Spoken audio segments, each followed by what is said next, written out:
पीछा कल कई हमर यादव जी बेचारा दुल्हन बन के जइबो हम माझी जी के घर। अच्छा दुल्हन बन के जइबो हम माझी जी के घर।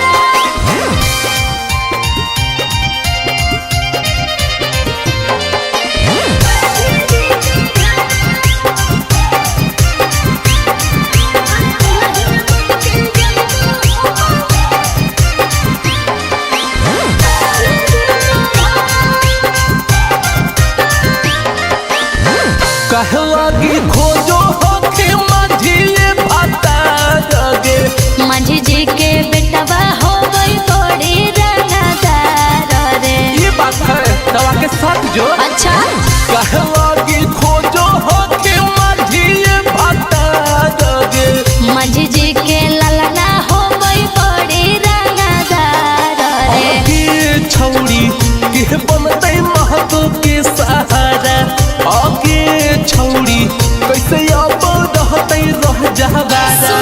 अरे बड़ी पीछा कल कई हमर यादव जी बेचारा कैसे गे दुल्हन बन के जइबो हम माझी जी के घर।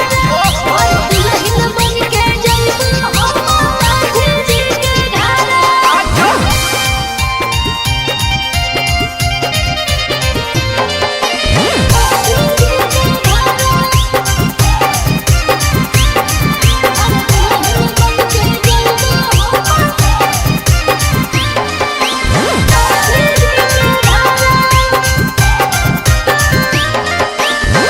की हो कोई इच्छा काहे करो ही डिमांड गे जतिए बारांड हो कोई करे बड़का कांड रे।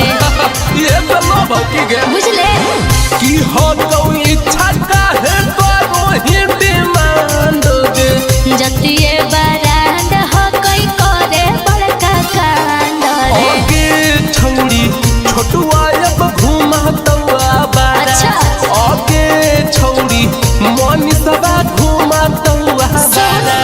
और पीछा कल को हमर सुनो यादव जी बेचारा अच्छा दुल्हन बन के जइबो नाचरा जित के घर। चल चल दुल्हन बन के जइबो नाचरा जित के घर। एकदम नहीं मानही चल।